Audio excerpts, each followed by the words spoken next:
See, he was waiting for his girlfriend.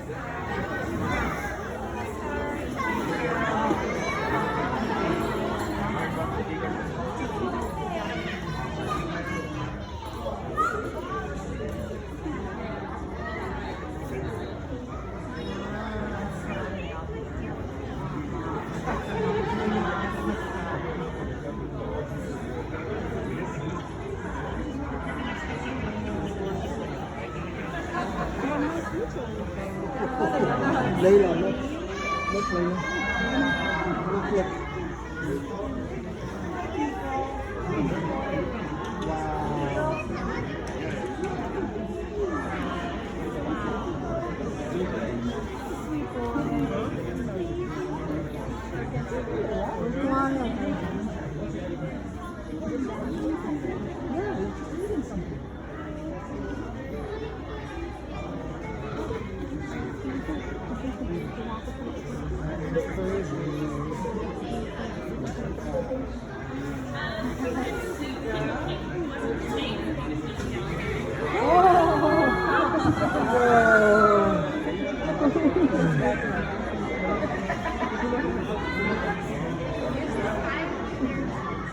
Can't say something.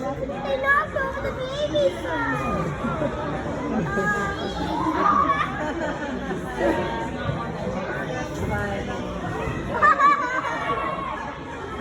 Oh, sorry. No worries. Apparently they do this in nature, just knock over bushes or destroy things just because.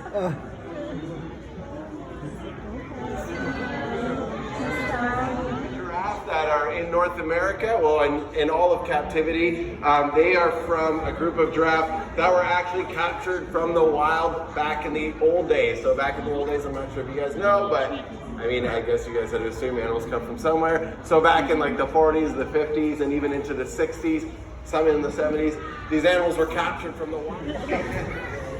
Good boy, Kiko. All right, so Mastari is actually, so all these giraffes are ranked in order of how important they are for the population. And Mastari is actually the #1 most important giraffe in all of captivity. So, you know, not to brag, but she is pretty much the most primo female giraffe in all of the world. And so when you pretty much hit the jackpot by getting, like, it's the ultimate blind date. You show up to Canada and you've got like the best possible partner you could ever dream of. So why is she so important? It's because back in the days when they captured these giraffes, a bunch of them went to Germany, a bunch of them went to the southern United States. These are considered the founder population. So these are the genetics that came straight from the wild. Well, in captivity, or in the captive world, Canada, we're a bit of an anomaly. So Europe, it's very easy to move things around. In the USA, very easy to move things around. In Canada, it's not so easy to move things around. #1, we have winter. You can't move an animal around in the winter because it'll be sensitive to the cold. #2, we're very far away from a lot of places. So to go to the southern United States, to go over to Europe, that's a very epic journey for a giraffe. So it's very risky. It's not something that we would undertake with Mastari. So it becomes a bit of an island. And as a result, these giraffes came straight from their wild founders to Canada, and they kind of stayed here for a very long time. So Twiga, Janetta, all these giraffes that were the Toronto Zoo giraffes, they're a very important lineage, and Mastari is the last of that lineage. So as a result, she's just this very, very, very important giraffe. So the pedigree for all the captive giraffes, they decide who the best partner is, and that's how Kiko got so lucky to end up here. And yeah, we're happy to say that although they are 2 young giraffes, they are, she's pregnant, so they were old enough, mature enough that we are expecting our first baby giraffe here. So a baby giraffe, actually, you know, Boxing Day, Christmas, this time is a very important time for captive giraffe, especially in northern climates, and there's a reason for that. There's a 15-month gestation for giraffes. So if you guys do the math, a lot of the times, some zoos aren't as fortunate as we are in Toronto, where we have this lovely place where the 2 giraffes can share some time out together. A lot of areas they don't have that. So as a result, the male giraffes, who are normally solitary, they live a solitary life in the winter, and the females live together to be out here in the winter. So her baby is going to be expected in the spring, which is a fantastic time for us because we have this close area here where we can monitor very intently and make sure everything's going okay. And by the time the baby is born, so they kind of do the Superman right out of their mother. So that means the head and the neck and the front feet, they come out first. As you can see, they're very long and slender, and probably the easiest part for the mother to get out. So in those 2 hours to get that part out is very quick. So when she's about to give birth, you'll just notice one of the little hoof stick, long thin parts. They used to be, repopulate another wild area where they used to be, or an area where the population has dwindled due to just poor genetic diversity, bringing some fresh genetics into that area just to make them all the more healthy. You can take it on my phone. So pretty much all the facts off the top of my head, but now it's the fun time where you guys get to play Stump the Keeper. If you guys have any question that you think that we don't know the answer to, I'm sure me and Amy have the answer for sure.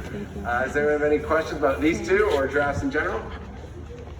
What's he doing? Okay, so he's beating up his fire hose. So, you know when your dog chews your slipper, but you didn't give it something to chew, so it's your own fault? Well, a male giraffe, they need to fight. That's why I said these young boys, they want to fight, and that's why the females don't want them around, because if there's nothing to fight, they're gonna fight the females. They're just, if you don't give him something to fight that's appropriate, he'll find something to fight. So you have to provide, and when you're at the zoo, it doesn't change the size. I always like say how big it is, and then I contradict myself by saying how small they are. They're actually a pretty small animal. So from front to back, she's only about 5 feet. I'm 6 feet, so it's, you know, not that big. You know, a beef cow or a big draft horse.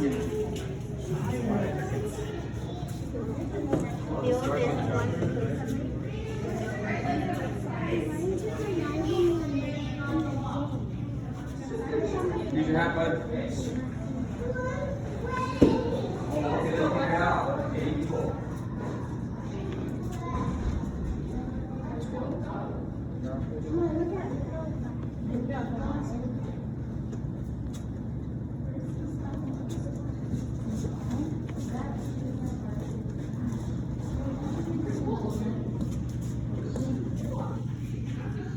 Blood suckers. I don't know if this live back do this or wrong. Did you see that? Did you see that?